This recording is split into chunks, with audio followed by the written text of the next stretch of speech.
स्वागत है आपका success up next YouTube channel पर। और 5000 plus mechanical engineering objective questions की सीरीज़ का ये 16th लेक्चर है और हम बहुत ही करीब हैं प्रोडक्शन इंजीनियरिंग के टॉपिक को ख़त्म करने के। बस इसके बाद एक लेक्चर और लगेगा और हम मैसिव 400 क्वेश्चंस प्रोडक्शन इंजीनियरिंग के कवर कर जाएंगे विद द जितने ज़्यादा अच्छे से मैं एक्सप्लेन कर सकता था, जितने ज़्यादा तरीके से मैं आपको बता सकता था, मैंने कोशिश की बताने की। और ऐसे ही नेक्स्ट टॉपिक हम फ्लूइड मैकेनिक्स का चालू करेंगे, उसको भी हम बहुत अच्छे से कवर करेंगे। फिलहाल अगर आपको इस वीडियो की पीडीएफ चाहिए तो जैसे ही टॉपिक ख़त्म होगा लास्ट वीडियो आएगा, उसके साथ ही आपको पूरी पीडीएफ मिल जाएगी। जो मेरी पीपीटी मैंने यूज़ की है, ओके, वो आपको मिल जाएगी। और करेक्ट आंसर ही दिए हुए हैं इसमें, ऑप्शंस तो कुछ है ही नहीं, मैंने एलिमिनेट कर दिए हैं, मॉडिफाई कर दिया क्वेश्चंस को, आर एस खुरमी के क्वेश्चंस को। तो आपको करेक्ट ऑप्शंस मिल जाएंगे। और अगर आपको एक्सप्लेनेशन चाहिए तो मेरे वीडियोस चैनल पर रहेंगी, तो आप उनको कभी भी विजिट कर सकते हैं। इंस्टाग्राम पे फॉलो कर सकते हैं डेली बेसिस पे जीके जीएस की अपडेट के लिए। और मैंने ना ढूंढ ढूंढ के मैं वो वीडियोस ला रहा हूँ, छोटे छोटे वीडियोस हैं, ज़्यादा बड़े वीडियोस नहीं है, 10 सेकेंड के, कुछ 1 मिनट के होते हैं। जो वीडियोस बेसिकली प्रोडक्शन प्रोसेसेस पे होते हैं। फ्रिक्शन वेल्डिंग की कोई वीडियो हो रही है, फ्रिक्शन वेल्डिंग कहीं हो रही है किसी, और मुझे वो वीडियो मिल गई तो मैं उसको अपलोड कर रहा हूँ चैनल पर, शॉर्ट्स के फॉर्म में डाल देता हूँ। उसकी मैंने प्लेलिस्ट भी बना दी है, मैन्युफैक्चरिंग ऑपरेशन वीडियोस करके मैंने एक प्लेलिस्ट बना रखी है, उसको आप ज़रूर से देखिए। छोटी छोटी वीडियोज़ हैं, आपका ज़्यादा टाइम तो लगेगा नहीं, पर फ़ायदा उससे ये होगा कि आपको पता चलेगी कि एक्चुअल में प्रोसेस होती कैसी। किताबों में पढ़ना, क्वेश्चन सॉल्व करना एक अलग बात है, पर आप जब नेक्स्ट लेवल पे जाओगे एग्ज़ाम क्लियर करके, और जब आपसे इंटरव्यूअर क्वेश्चन पूछेगा, और अगर आपने उस प्रोसेस को कभी होते हुए देखा है, इवन वीडियो में भी देखा है, आप उसको एक अलग ही लेवल पे एक्सप्लेन कर पाओगे। आप वहाँ पर अगर उससे कोई फंडामेंटल से क्वेश्चन पूछ लिया जाएगा, कोई अगर टफ क्वेश्चन अंदर की बात पूछ ली जाएगी, तो आप ज़्यादा अच्छे से एक्सप्लेन कर पाओगे, क्योंकि आपने होते हुए देखा अपनी आंखों के सामने। वीडियो में ही देखा तो क्या तो भी क्या दिक्कत है। ओके, तो वो आपको हेल्प करेगी और मैं कोशिश करूँगा कि मैं रेगुलरली उस पर डालते रहूँ, तो आप उसको ज़रूर से विजिट कीजिए ना। 10-15-20 सेकेंड की कोई वीडियो होगी, 1 मिनट की होगी, आपको बहुत ज़्यादा टाइम जाएगा नहीं, पर आपको सीखने को मिलेगा कुछ कुछ। ओके, तो उसको ज़रूर से विजिट कीजिएगा। फिलहाल 371 क्वेश्चन है, in which operation chip thickness minimum से मैक्सिमम की तरफ जाती है। तो वो जाती है आपकी अप मिलिंग में, जिसको हम कन्वेंशनल मिलिंग भी कहते हैं। थिकनेस मिनिमम से मैक्सिमम जाएगी, फोर्स मिनिमम से मैक्सिमम जाएगा। जो वर्क पीस है उसको ये लिफ्ट करने की कोशिश करेगा, इसलिए आपको हैवी क्लैम्प्स की ज़रूरत पड़ेगी। ओके, तो ये सारी चीज़ें हमने पिछले वीडियो में ऑलरेडी डिस्कस कर चुकी हैं। In conventional machining cutting force tends to lift the work, बिल्कुल सही बात है। In which operation the cutting force is maximum when the tooth begins and reduces to minimum when the जो last में tooth leave करता है work को, तो ये डाउन मिलिंग हो जाता है। इसे ही हम क्लाइंब मिलिंग भी कहते हैं, इसे हम क्लाइंब मिलिंग भी कहते हैं। Any number of equal division can be obtained on a milling machine. कितने नंबर की भी इक्वल डिवीजन हम ऑब्टेन कर सकते हैं मिलिंग मशीन में, इंडेक्सिंग के थ्रू, और उसमें भी सिंपल इंडेक्सिंग के through. Okay, which cutting while cutting the helical gear on a non differential gear Haber feed change ratio. तो मैंने आपको पिछले वीडियो में दिखाया था कि गियर हॉबिंग किस तरीके से होती है। हॉब अपनी एक्सेस पे रोटेट करता है, वर्क अपनी एक्सेस पे रोटेट करता है। तो पूछ रहा है कि अगर on a non differential gear Haber the feed change gear ratio क्या होता है, तो वो इंटर रिलेटेड होता है इंडेक्स चेंज गियर रेशियो से। ओके, तो इंडेक्सिंग जो अभी सिंपल इंडेक्सिंग देखी, वैसी इंडेक्सिंग आपको हॉबिंग में भी देखने को मिलती है, और वो उससे इंटर रिलेटेड होता है। The purpose of jigs and fixer, jigs and fixer बहुत इंपॉर्टेंट है। तो जिग्स और फिक्सर का काम क्या होता है, इंक्रीज कर देते हैं मशीनिंग एक्यूरेसी। जिग्स किस काम आते हैं, जिग्स काम आते हैं वर्क पीस को होल्ड करने के लिए और उनको गाइड करने के लिए, और फिक्सर फिक्स होते हैं तो ये गाइड नहीं कर पाएंगे, सिर्फ होल्ड कर पाएंगे। ओके, तो फैसिलिटेट करते हैं इंटरचेंजेबिलिटी, डिक्रीज कर देते हैं एक्सपेंडिचर ऑन क्वालिटी कंट्रोल। इनकी वजह से मशीनिंग एक्यूरेसी अच्छी हो जाती है। जब एक्यूरेसी अच्छी होगी तो क्वालिटी कंट्रोल पे भी आपको कम चीज़ें खर्च करनी पड़ेगी, कम एक्सपेंडिचर आएगा। ऑल ऑफ दीज यहाँ पे दिखी हुई है कि होल्ड करेगा और लोकेट करेगा, साथ में गाइड भी करेगा, एंड कंट्रोल 1 और मोर कटिंग टूल, ये जिग्स का काम हो गया। फिक्सचर फिक्स रहेगा तो गाइड नहीं कर पाएगा, पर होल्ड और लोकेट कर लेगा वर्क पीस को ड्यूरिंग द इंस्पेक्शन और फॉर मैन्युफैक्चरिंग ऑपरेशन। इंस्पेक्शन और मैन्युफैक्चरिंग ऑपरेशन दोनों के दौरान होल्ड करेगा और लोकेट करेगा fixture. Jigs are use for to holding and guiding tool in drilling, reaming, tapping operations के दौरान। और फिक्सचर क्या करेगा? सिर्फ होल्ड करेगा milling, grinding, planing, turning operation के दौरान वर्क पीस को। और fixture does not guide the tool, बिल्कुल सही है, फिक्सचर फिक्स होता है, गाइड नहीं करेगा। Jigs are heavier than fixture in construction, jigs heavier नहीं होते, जिग्स लाइटर होते हैं। ओके, फिक्सचर ज्यादा हैवी होते हैं। ठीक है। The floating position of the holding fixture in a rotary transfer device is use to. अब फ्लोटिंग पोजीशन से क्या होता है कि रिड्यूस हो जाता है हमारा साइकिल का टाइम। तो ये कुछ चीज़ें हैं, फैक्ट्स हैं, आपको इस तरीके से याद रख लीजिए। जो इतना इसमें काफ़ी ज़्यादा एक्सप्लेनेशन की बहुत ज़्यादा ज़रूरत नहीं है। अगर आपको लगता है कि आपको एक्सप्लेनेशन चाहिए जिग्स ऑन फिक्सचर को, तो हम एक सेपरेट वीडियो में डिस्कस कर सकते हैं, एक सेपरेट वीडियो में। फिलहाल मैं कोशिश करूँगा कि जल्दी से जल्दी ये टॉपिक ख़त्म हो जाए, आपको जितना मोटा मोटा एक्सप्लेनेशन चाहिए उसके साथ, ताकि हम नेक्स्ट टॉपिक कवर कर सकें, क्योंकि एग्जाम्स करीब आ रहे हैं। इसके अलावा एक और बात मैं कहना चाहूँगा दोस्तों, कि कभी अगर ऐसा हो जाता है, वैसे तो मैं कोशिश करूँगा कि ऐसा ना हो, पर मैं भी अगर आपको कोई गलत आंसर दे दूँ या कभी मेरे मुंह से कुछ निकल जाए, मैं दिमाग में कुछ चल रहा हो, कि कभी भी ऐसा हो जाता है, क्योंकि 400 क्वेश्चन है यार, मैं भी इंसान हूँ, हो सकता है एक आध में कुछ गलती मैं कर जाऊँ।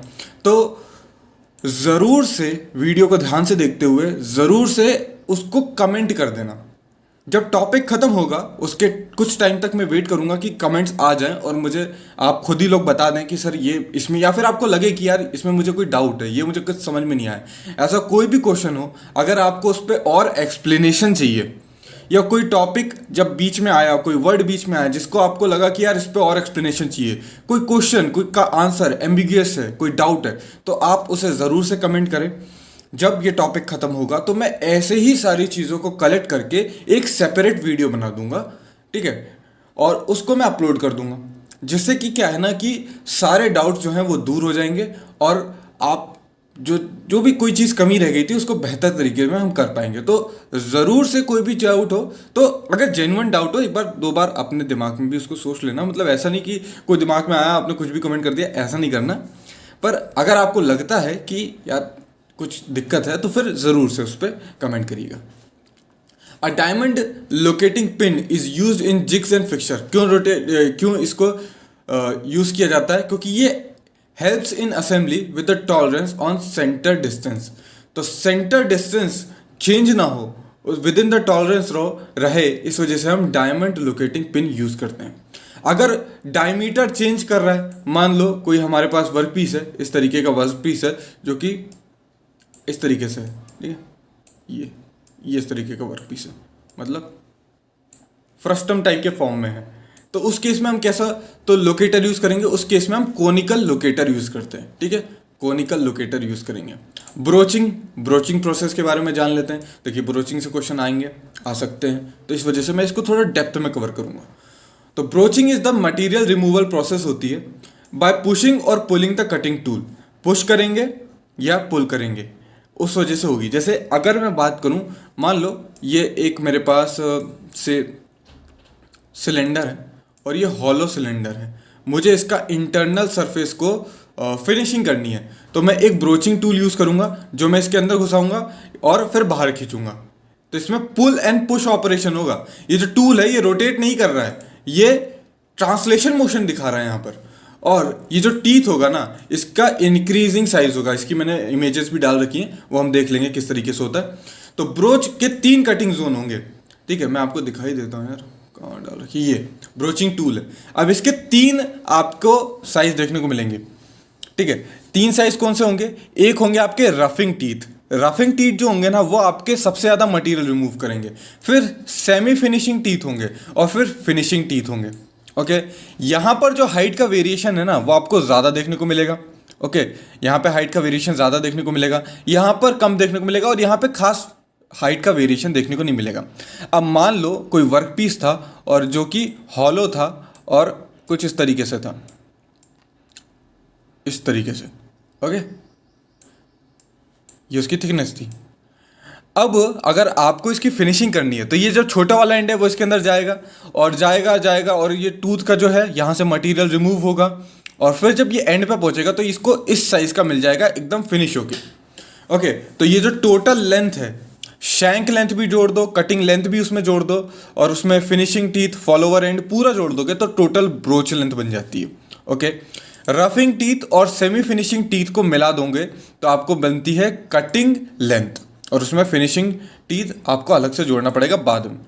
ये शैंक लेंथ है आपकी, शैंक जो है वो आपकी कटिंग में परफॉर्म नहीं करेगी और टूथ का जो राइज होता है ना वो आपको सिर्फ इसी सेक्शन में देखने को मिलेगा। यहाँ पे टूथ का राइज नहीं, ये सब सारी सेम हाइट पे है, बस यहाँ तक आपको ज़्यादा देखने को मिलेगा, इतना ज़्यादा, और यहाँ पे नॉमिनल सा देखने को मिलेगा। ठीक है, और ये जो शुरुआत की जो यहाँ पर जो टूथ होते हैं उन्हें चिप ब्रेकर्स कहा जाता है। कटिंग मोशन जो होगा वो ट्रांसलेशन इस डायरेक्शन में होगा। ठीक है, ये पुल एंड है आपका, यहाँ से पकड़ के इसको खींचा जाएगा इस तरीके से इस डायरेक्शन में। ओके, तो बस इतनी चीज़ें मेरे ख्याल से काफ़ी होंगी। कुछ चीज़ें जो क्वेश्चंस हैं वो तो हम करते करते समझ जाएंगे। ओके, तो जो टीथ है वो जनरली इंक्रीज करेंगे in height from the roughing tooth to finishing tooth according to the required profile हमें चाहिए। रियर टीथ जो रहेंगे ब्रोच वो मैक्सिमम रिमूव करेंगे और ये मैक्सिमम रिमूव करेंगे और रफिंग के लिए होंगे। Broaching is applied for machining, की होल्स वगैरह जो होते हैं इंटरनल और एक्सटर्नल सर्फेसेस हो, राउंड हो, इरेगुलर शेप हो तो उसमें भी हम कर सकते हैं। राउंड हो तो हम गोल बना लेंगे, अगर स्क्वायर शेप का हुआ तो स्क्वायर शेप की ब्रोच बन सकती है। इरेगुलर शेप हुआ तो उस केस में भी अगर होल जो है वो कुछ इस तरीके का हो गया, मैं कोशिश कर रहा हूँ इसको ड्रॉ करने की, इस तरीके से अगर हुआ होल, समझ रहे हैं, तो उस केस में भी हम ये जो होल है ये पीछे की सरफेस है और यहाँ पे जो क्रॉस सेक्शन है वो बढ़ता हुआ क्रॉस सेक्शन है, तो उस केस में भी हम यूज कर सकते हैं।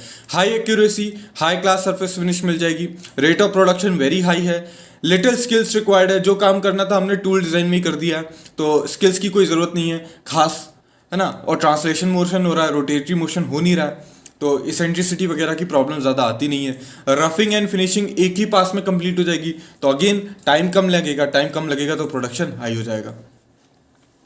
सरफेस ब्रोचिंग क्या होती है कि जब ऑपरेशन में क्या होगा कि या तो वर्क या तो टूल मूव करेगा अक्रॉस टू ईच अदर, उसे कहेंगे surface broaching. Okay, continuous broaching में क्या होगा कि वर्क जो है वो मूव पास करेगा स्टेशनरी टूल पे, टूल स्टेशनरी रखा हुआ है और वर्क जो है उसके आगे पीछे हो रहा है तो फिर उसको कंटिन्यूस ब्रोचिंग करेंगे। पुल ब्रोचिंग में क्या करेंगे कि टूल को जो है वो खींचा जा रहा है और पुश में क्या होगा, टूल को धकेला जाएगा, टूल इज पुश्ड। जो ये और ध्यान रखने वाली ये लाइन है थोड़ी सी ज़्यादा, the push broach are compared to pull broach has less number of teeth. Push broach जो होगा वो लेस नंबर ऑफ टीथ होंगे और रिमूव करेगा less material from each pass. Okay, तो ये आप ध्यान रखना, इस तरीके से ध्यान रख लो।